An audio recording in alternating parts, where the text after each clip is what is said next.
신명기 21장 15절부터 23절까지 말씀입니다.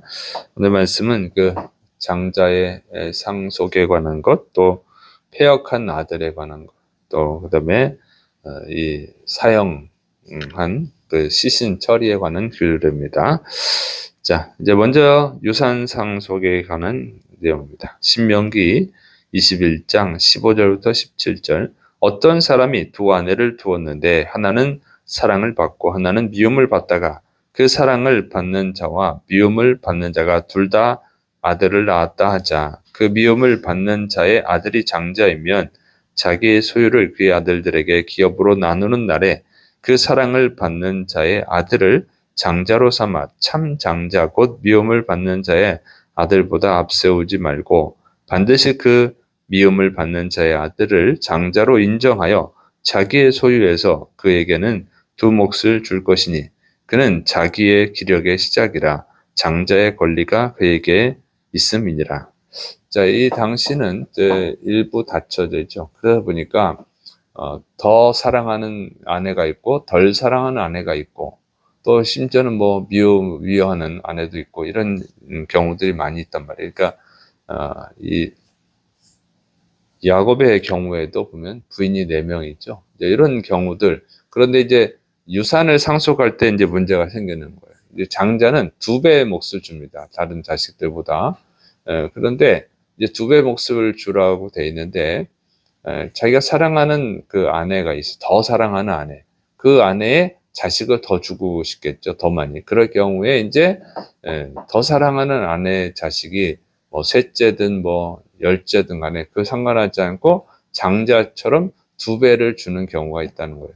그렇게 하지 말라고 하는 거예요. 그래서 아무리 더 사랑하는 아내가 낳은 자식이 있을지라도 덜 사랑하는 아내가 첫 번째 아들을 낳았으면 그걸 장자로 인정해서 2배로 주라. 그 얘기입니다. 자, 이렇게 하는 이유는 어떤 감정에 치우지 말라는 거예요. 감정보다는 하나님의 그 법, 원칙이 중요하다는 거죠. 왜 그러냐면, 이제 그런 식으로 하다 보면 이게 굉장히 많은 문제가 생기죠. 어떤 가장 큰 문제는 이 질투, 그 다음에 불만, 그리고 복수, 이렇게 되는 거예요. 그걸 잘 보여주는 게 이제 이 야곱의 자식이죠. 그래서 요셉이 미움받은 이유가 뭐예요? 요셉은 11번째 아들입니다. 그런데 야곱이 너무 자기가 사랑하는 라헬이 낳은 아들이라 너무 사랑을 하고 너무 잘해주고 그러다 보니까 다른 자식들이 질투해가지고 요셉을 죽이려고 하고 나중에 이제 노예로 팔아버렸죠. 이런 문제가 발생한단 말이죠. 그러니까 어느 가정이나 똑같이 원칙이 있어요. 하나님의 법대로 모든 가정은, 그러니까 첫 번째 낳은 자식을 주면 다른 가정에서도 그걸 보고 불만이 안 생기죠. 다 그렇게 지키면 사회의 법이 되니까. 그런데 다 지키는데 어떤 집에서 안 지키면 이제 불만을 갖게 되죠. 그 자식이.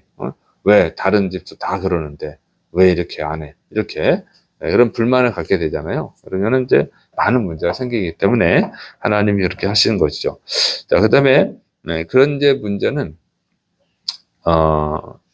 하나님이 정하신 순서 요렇게 해야만 이제 그나마 그래도 불만을 가질 사람은 있겠지만 법이 그렇게 돼 있기 때문에 그걸 참을 수가 있단 말이에요. 누를 수가 있다고. 자기 감정을 누르는데 그 법이 지켜지지 않으면 그때 이제 불만이 이제 살인 충동으로 이게 나오기도 하고 그러기 때문에 하나님이 그 가정뿐만 아니라 사회 전체의 질서를 위해서 이렇게 말씀하신 것입니다. 자, 그런데 이것이 꼭 지켜지진 않아요. 보면 안 지켜진 경우들이 있어요. 그게 뭐냐면 그 장자가 잘못된 일을 했을 때, 패역한 일을 했을 때 그렇게 되죠. 그래서 야곱의 가족을 보면은 르우벤이 장자인데 이 장자의 그 2배의 몫을 받는 것은 뭐냐면 요셉이 받죠. 11번째 아들. 그러면 그 아들들이 다 잘못해서 그런 거죠. 요셉을 팔아먹으려고 했고. 그런데 요셉은 이제 애굽의 국무총리가 됐는데 형들한테 복수하지 않고 다 돌봐주고 그러죠. 이제 그러니까 형들도 아무 말도 안 하고. 그래서 이제 르우벤은 르우벤 지파, 레이는 레이 지파. 자기 아들들, 12아들이 있는데, 다 한 아들들이 한 지파의 조상이 되잖아요. 근데 요셉은 요셉 지파라고 안 하고, 요셉이 나온 므낫세와 에브라임, 이렇게 므낫세 지파, 에브라임 지파, 이렇게 되죠. 그러니까 그 요셉만 두 지파가 되는 거예요. 장자의 몫을 받은 거예요. 그러니까 육적인 장자는 요셉이 받게 됩니다. 그다음에 영적인 장자는 누가 받아요? 영적인 장자는 레위가 또 받는 거예요. 이런 식으로 돼요. 그리고 실제적인 그 왕의 장자가 되는 것은 또 유다 지파 이렇게 됩니다. 그 지파들은. 그래서 이제 그 장자가 하나님의 법에 어긋나는 그 패역한 일을 했을 때는 이것이 이제 지켜지지 않아요. 예외로 되는 거예요. 그런데 그거는 이제 이 신명기 법이 이전의 거고, 지금 야곱의 자식들은. 근데 신명기법 이후에도 그런 경우가 있죠. 다윗이 낳은 아들이 있잖아요. 첫째가 암논이죠.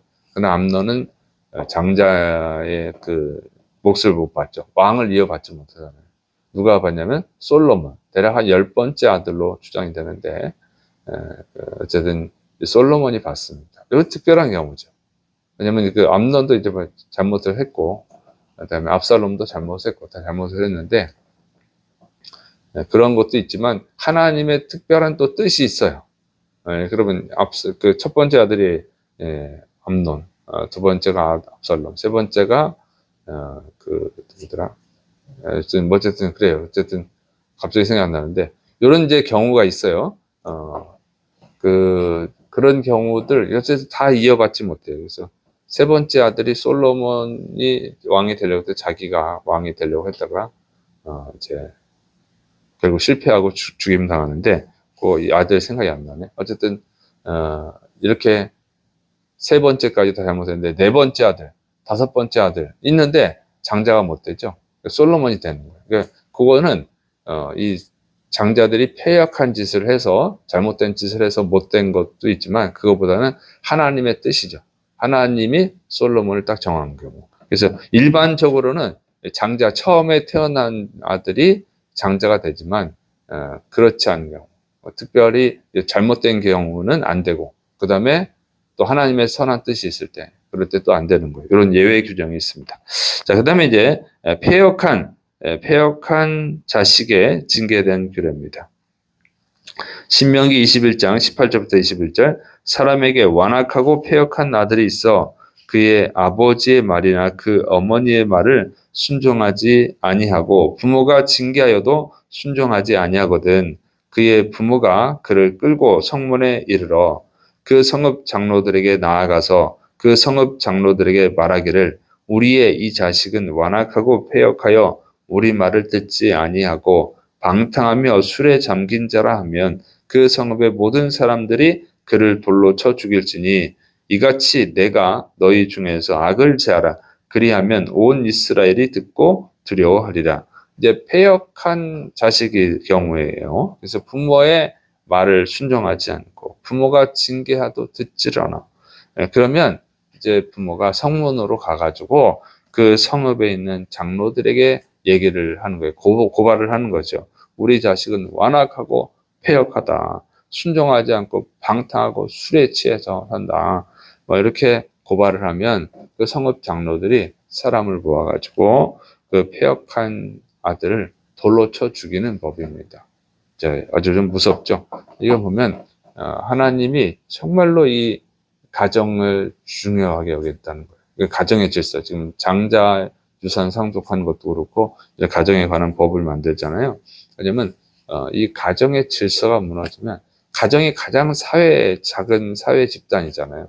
거기서 그 질서가 무너지면 사회 전체가 무너지기 때문에 그래요. 그래서 한 가정마다 뭐 자식이 부모를 막 때리고 그러면 어떻게 되겠어요?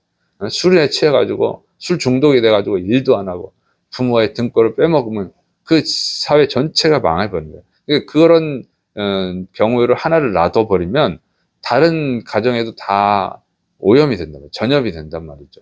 그래서 이 장자에게 유산 상속하는 것도 마찬가지예요. 특별히 잘못한 일이 있거나 하나님의 뜻이 있는 경우를 제외하고는 그걸 꼭 지켜야 되는데 왜 그러냐면 다른 가정에서도 그걸 보잖아요. 한 가정을 허용을 하면 다른 가정에서도 저 집도 그래서 하고 이런 일이 생기거든요. 그래서 하나님이 용서를 하는 거예요. 무섭게 심판을 하는 겁니다. 그래서 이런 패역한 자식은 반드시 돌로 쳐 죽여라 그랬는데 사실은 힘들잖아요. 그런 자식이 있다고 부모가 가가지고 내 자식이 그랬다고 이렇게 하기가 쉽지 않죠. 압살롬은 다윗을 죽이고 자기가 왕이 되려고 했잖아요. 그런데 그렇다고 해서 다윗이 죽입니까? 그렇지 않죠.